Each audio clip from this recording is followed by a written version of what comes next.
Estimados estudiantes, mi nombre es Vilma Orellana, docente de Enfermería de la Universidad de las Américas.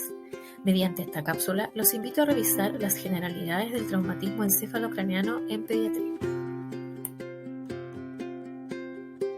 El traumatismo encefalocraneano se define como el intercambio brusco de energía mecánica causado por una fuerza externa, que tiene como resultado una alteración a nivel anatómico y/o funcional del encéfalo y sus envolturas, en forma precoz o tardía, permanente o transitoria.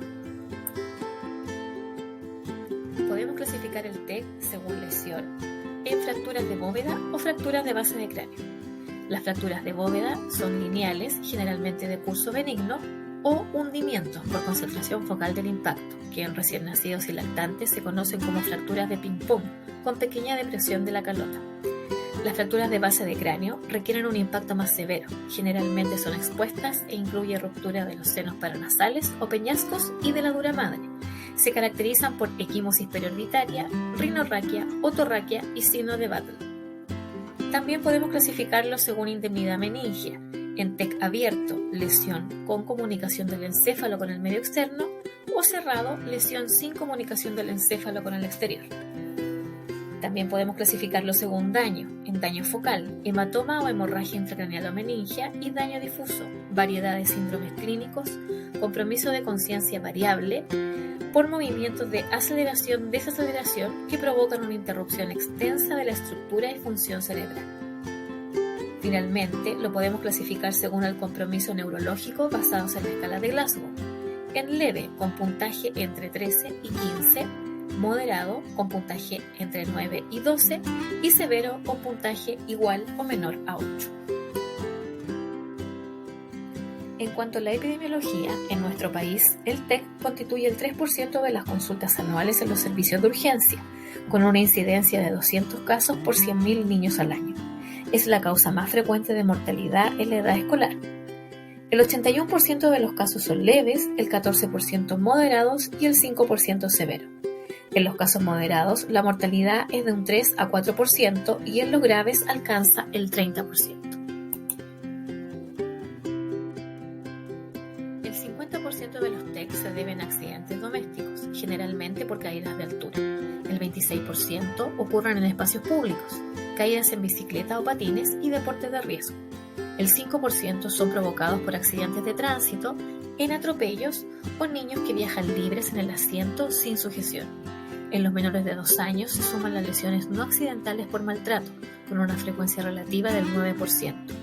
El número de casos en niños varones dobla el de las niñas, y habitualmente sus lesiones son de mayor severidad. De todas las causas, los accidentes de tránsito por colisiones y atropellos generan lesiones graves y fallecimiento.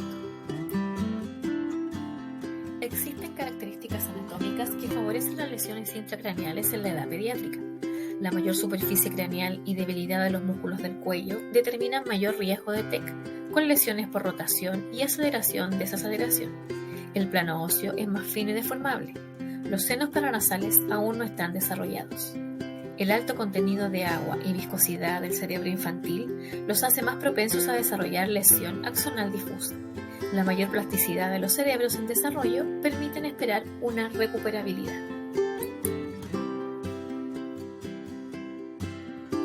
Normalmente, el contenido intracerebral se compone de 3 elementos: parénquima cerebral, sangre y líquido cefalorraquídeo, que se encuentran dentro de una cavidad con un volumen constante. La presión intracraneana, o PIC, es la sumatoria del volumen de estos 3 elementos, por lo que el aumento de cualquiera de ellos generará una disminución de los volúmenes de los otros 2 y aumento de la PIC. La presión de perfusión cerebral, PPC, es el resultado de la resta de la PAM, presión arterial media menos la PIC. Por lo tanto, el aumento de PIC o disminución de la PAM genera una disminución de la presión de perfusión cerebral, provocando isquemia en el tejido. La lesión cerebral se clasifica como primaria y secundaria. Esta distinción nos ayuda a entender el manejo de la injuria cerebral. La lesión cerebral primaria es causada por las fuerzas involucradas durante el trauma propiamente tal, el impacto directo, golpe contra golpe y rotación. Las fuerzas de traslación, desaceleración en línea recta, por otro lado, permiten la liberación de energía en los puntos de contacto, provocando lesiones focales en cuero cabelludo, huesos del cráneo y cerebro, como laceraciones, fracturas, hemorragias y hematomas. Por otra parte, las rápidas desaceleraciones y fuerzas angulares aplicadas a la cabeza permiten movimientos de rotación de la masa encefálica en torno a su propio centro de gravedad, generando lesiones difusas que implican la desconexión efectiva corteza-tronco con el consecuente compromiso de conciencia. La lesión cerebral secundaria se refiere a eventos secundarios sistémicos e intracraneales que ocurren a consecuencia de la lesión primaria y que generan daño en el tejido cerebral. Entre ellos tenemos la excitotoxicidad mediada por neurotransmisores, desbalances electrolíticos, disfunción mitocondrial, respuesta inflamatoria y alteraciones hemodinámicas como la hipoxia cerebral, el daño vascular con perfusión límite, la hiperperfusión relativa y el vasoespasmos.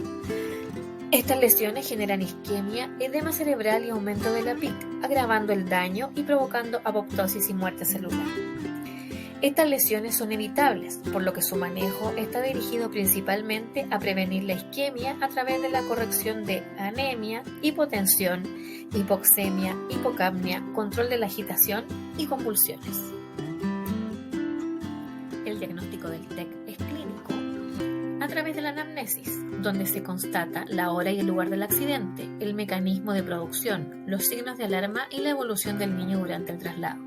Dentro de los signos de alarma tenemos el compromiso de conciencia, déficit neurológico, convulsiones, anisocoria, signos de hipertensión intracraneal, vómitos, alteración de pares craneales, fontanela abombada, diástesis de suturas en lactantes y depresión de huesos en el cráneo.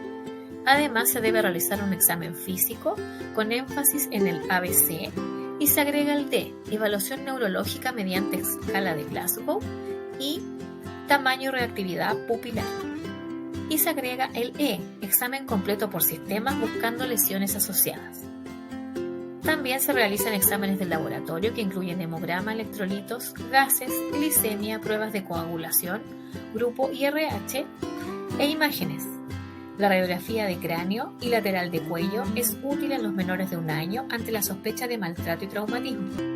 El TAC de encéfalo y cuello sin contraste con ventana ósea permite evaluar fracturas, lesiones hemorrágicas y elementos de edema cerebral. La eco cerebral es útil en lactantes porque visualiza hematomas intracraneales. Y la resonancia nuclear magnética permite evaluar lesiones de tronco y daño axonal difuso, pero no se utiliza en la evaluación inmediata. La escala de coma de Glasgow se modifica en los lactantes en la respuesta motora y verbal. La respuesta ocular no tiene cambios. En la respuesta motora se otorgan 6 puntos si es espontánea y normal, 5 puntos si retira el tacto, 4 si retira el dolor, 3 si hay descorticación, 2 descerebración y 1 si no hay respuesta. En cuanto a la respuesta verbal, se otorgan 5 puntos a los arrullos y balbuceos, 4 puntos si está irritable, 3 puntos si llora al dolor, 2 puntos si se queja al dolor y 1 punto si no hay respuesta. Manejo del TEC leve. Se considera TEC leve a la contusión de cráneo y a los pacientes que ingresan al servicio de urgencia con Glasgow 15 sin signos de focalidad neurológica ni hipertensión intracraneana.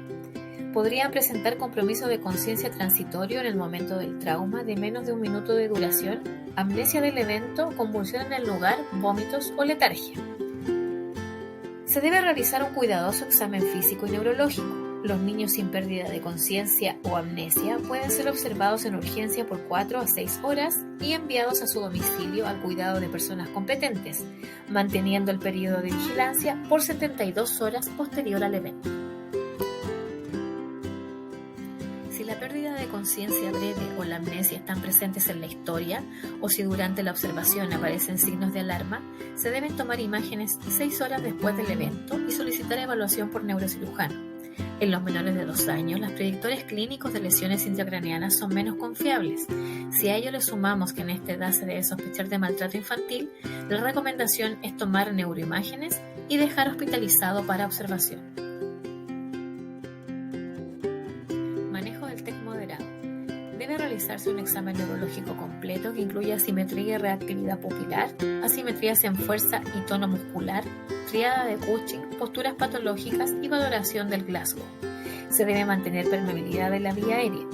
Se administrará oxígeno para asegurar una buena oxemia, evitando la hiperoxia. Se debe proteger la columna cervical en todo momento hasta descartar lesión a ese nivel. La monitorización debe ser continua con énfasis en presión arterial, manteniendo PAM de 15 milímetros de mercurio sobre la media para la edad y administrar bolo de suero fisiológico en caso de hipotensión. Se deben observar sangrados asociados a hematomas subgaleales que en pacientes pequeños pueden alojar una importante cantidad de sangre produciendo alteración hemodinámica y anemia. Se debe mantener la normoglicemia, evitando la hipoglicemia e hiperglicemia. Esto es importante en pacientes pequeños, pues sus reservas de glucosa son escasas y rápidamente consumidas en caso de ayuno y estrés. La alimentación enteral debe iniciarse precozmente cuando el paciente no tolere la vía oral y se debe usar la vía orogástrica hasta descartar lesiones comunicantes del cráneo. Se debe realizar balance estricto, monitorización de electrolitos, reposo con la cabeza en línea media a 30 grados para facilitar el flujo venoso.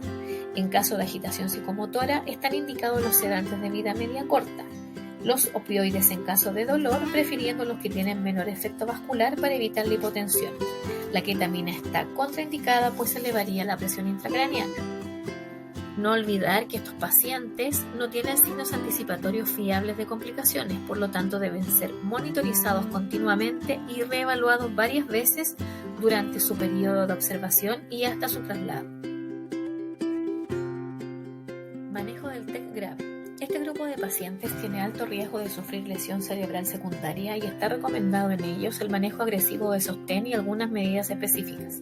El manejo médico está principalmente enfocado a evitar episodios y persistencia de hipertensión intracraneana, requiriendo muchas veces manejo neuroquirúrgico para descomprimir, corregir lesiones, drenar líquido cefalorraquídeo y hematomas e instalar un catéter para monitorización de la PIP. Debe protegerse la vía aérea con intubación orotraqueal en todo niño con Glasgow menor a 9 o con Glasgow sobre 9 con anisocoria, rápido deterioro del estado de conciencia, hipoxemia a pesar del aporte de oxígeno, inestabilidad hemodinámica que no mejora con fluidos ni con tensión de hemorragias, fracturas con hundimiento de cráneo, déficit motor lateralizado y que requieran un traslado prolongado a unidad de paciente crítico. Para la intubación siempre debe considerarse al paciente con lesión cervical y estómago lleno. Aunque estén comprometidos de conciencia, la pseudoanalgesia y relajación son fundamentales para evitar alzas de la presión intracraneana. Se debe mantener normocapnia durante la ventilación a la reanimación, una buena oxigenación y perfusión con control estricto de la presión arterial.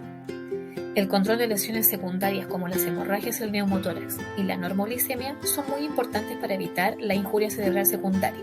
La reposición de glóbulos rojos debe ser considerada para mantener un eficiente transporte de oxígeno. En la atención inmediata se deben tomar exámenes de laboratorio y dependiendo de la edad y las circunstancias del trauma, la alcoholemia y el screening toxicológico pueden ser necesarios.